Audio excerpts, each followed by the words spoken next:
আসসালামু আলাইকুম। OS pro গ্রাফিক্সের পক্ষ থেকে সবাইকে স্বাগতম।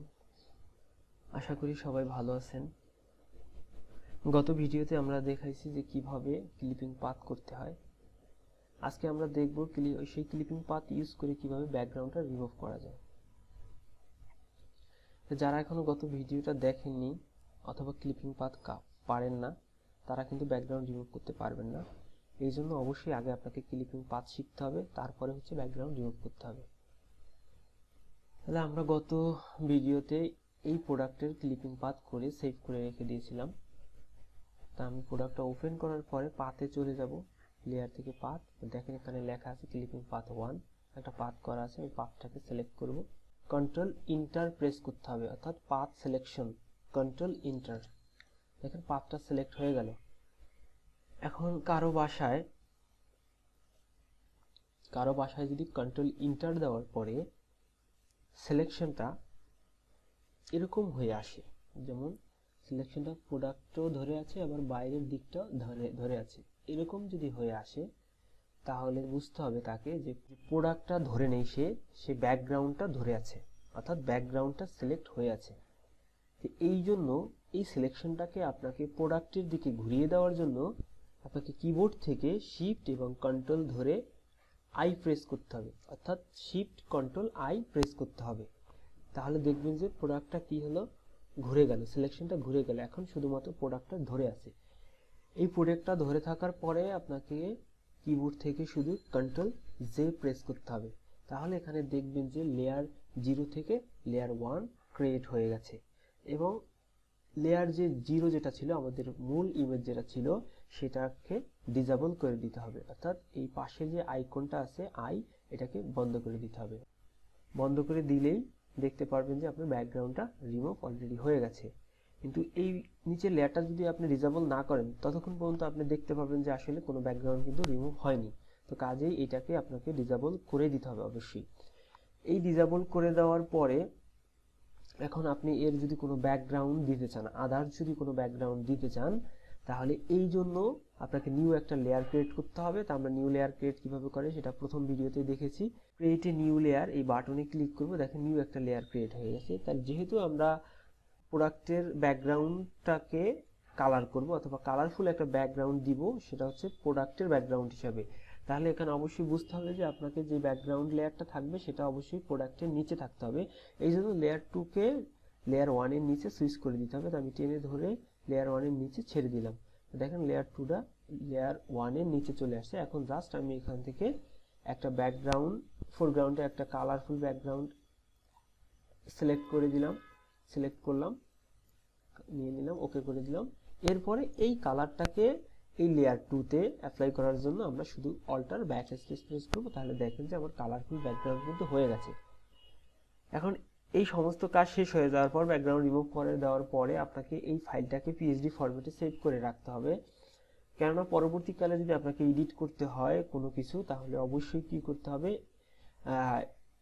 এর পিএসডি ফাইল অর্থাৎ এডিটেবল ফাইলটা আপনার দরকার পড়বে। এই জন্য আপনারা কি করবেন, এই কাজটা এতটুকু কমপ্লিট করার পরে প্রথমেই ফাইলে গিয়ে সেভ অ্যাজ এ ক্লিক করবেন, অর্থাৎ সেভ অ্যাজ এ ক্লিক করার পরে সেভ অ্যাজ টাইপ, অর্থাৎ ফাইল ফরম্যাটটা কি হবে, ফটোশপ পিএসডি, এবং ফাইল নাম যা আছে থাকলো আমি ডেস্কটপে সেভ করব, জাস্ট ওকে করে দিব, এটাও ওকে করে দিব।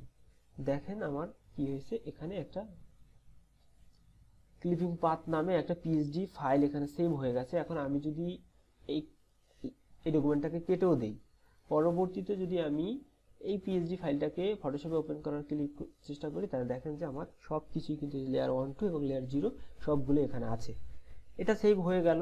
দেন আমি এখন এর ইমেজ ফরম্যাট ক্রিয়েট করব। তাই ইমেজ আমরা দুইটা ইমেজ ফরম্যাট ক্রিয়েট করব, একটা হচ্ছে জেপিজি এবং পিএনজি। জেপিজির জন্য হচ্ছে ব্যাকগ্রাউন্ড থাকবে, পিএনজির জন্য কোনো ব্যাকগ্রাউন্ড থাকবে না। তাহলে আমি কি করব, ফাইলে গিয়ে প্রথমে জেপিজি ফরম্যাট ক্রিয়েট করব। তাই ফাইলে গিয়ে সেভ ফর ওয়েব ক্লিক করলাম, সেভ ফর ওয়েবে এখানে দেখেন ফাইল ফরম্যাট, প্রিসেটে ফাইল ফরম্যাট আছে, এর নিচেও ফাইল ফরম্যাট আছে। আপনি যে কোনো জায়গা থেকে এর ফাইল ফরম্যাটটা চেঞ্জ করে দেন। যেমন আমি এখান থেকে জেপিজি করব, জেপিজি হাই প্রেস করে দিলাম, জেপিজি হাই।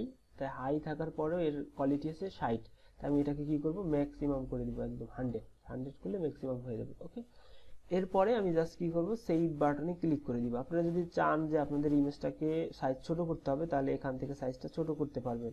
তারপর এখানে ফাইলটা অনেক বড় আছে, আমি একটু ফাইলটাকে ছোট করে নিই, এতে কাজের ক্ষেত্রে একটু সুবিধা হবে।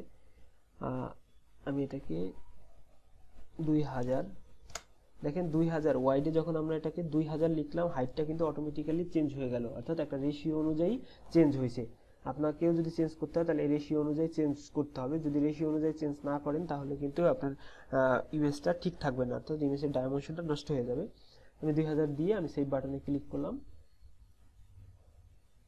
ডেস্কটপে সেভ করতেছি, ফাইল নেম এটাই থাকবে, ক্লিপিং পাথ, ওকে করে দিব। এরপরে হচ্ছে দেখেন, যদি দেখি এই যে পিএনজি ফাইল, অর্থাৎ পিএইচডি ফাইল, তার নিচেই আছে কি একটা পিএনজি ফাইল। এটাকে যদি আমি ওপেন করি, দেখেন এর একটা ব্যাকগ্রাউন্ড আছে। আমাদের অরিজিনাল ইমেজটা ছিল এইটা, একটা গ্রে ব্যাকগ্রাউন্ডের, দেন এটা থেকে আমরা কি একটা কালারফুল ব্যাকগ্রাউন্ডে এটাকে নিয়ে আসলাম। আপনারা চাইলে এরকম ভাবে যে কোনো কালারফুল ব্যাকগ্রাউন্ড এখানে অ্যাড করতে পারেন, ঠিক আছে। এরপর যদি ব্যাকগ্রাউন্ড লেস করতে হয়, অর্থাৎ কোনো ব্যাকগ্রাউন্ড থাকবে না এরকম টাইপের ছবি করতে হয়, তাহলে অবশ্যই আপনাকে কি করতে হবে, এই যে ব্যাকগ্রাউন্ডটা আপনারা ক্রিয়েট করে দিয়েছেন, হ্যাঁ, এই কালারফুল ব্যাকগ্রাউন্ডটাকে অবশ্যই লেয়ারটাকে ডিসেবল করে দিতে হবে। তাই লেয়ারটা ডিসেবল করে দিলাম, এই ট্রান্সপারেন্ট হয়ে আসছে। এখন আপনাকে পিএনজি ফরম্যাট সেট করতে হবে। তাই ফাইলে গিয়ে save for web, save for web থেকে এখান থেকে আপনাকে সেট করতে হবে পিএনজি। তাই পিএনজি 8 এবং পিএনজি 24, এই দুইটার মধ্যে আপনারা কোনটা ইউজ করবেন। আপনারা 24 ইউজ করতে পারেন, কারণ হচ্ছে পিএনজি 8 থেকে 24টা একটু হাই কোয়ালিটির হয়ে থাকে, এই জন্য আমি 24টা ইউজ করলাম। দেখেন আমার এটা হয়ে গেছে, ট্রান্সপারেন্ট হয়ে গেছে। এখন হচ্ছে আমি কি করব, সেভ বাটনে ক্লিক করব। আমি এখান থেকে এইটার রেজুলেশনটা মানে হাইড ওয়াইডটাও আমি ওই আগের মতোই করে দিলাম, 2000 করে দিয়ে আমি সেভে ক্লিক করে দিব।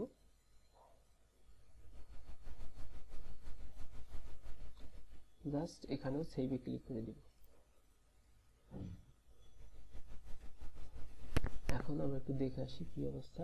এই দেখেন আগের জেপিজি ব্যাকগ্রাউন্ড আছে এবং পিএনজির কোনো ব্যাকগ্রাউন্ড নাই, শুধুমাত্র প্রোডাক্টটা দেখা যাচ্ছে। এবং ব্যাকগ্রাউন্ড যে অংশে ছিল কালার, সেই অংশ দিয়ে আমি উইন্ডোজের যে কালারটা আছে সেটা কিন্তু আমরা দেখতে পাচ্ছি।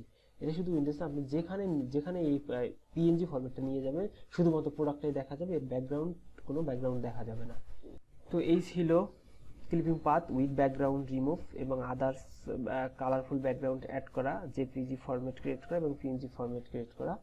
এবং অবশ্যই পিএইচডি ফরম্যাটও আপনাকে ক্রিয়েট করে রাখতে হবে, না হলে পরবর্তীতে আপনি এটার কোনো কাস্টমাইজ করতে পারবেন না, তাহলে পুনরায় কাজটা আবার আপনাকে সেই যে জেপিজি ফরম্যাট থেকে শুরু করতে হবে। তো আশা করি ভিডিওটা সবার জন্য হেল্পফুল হবে। সবাই ভালো থাকবেন, আজকে এইটুকুই, আল্লাহ হাফেজ।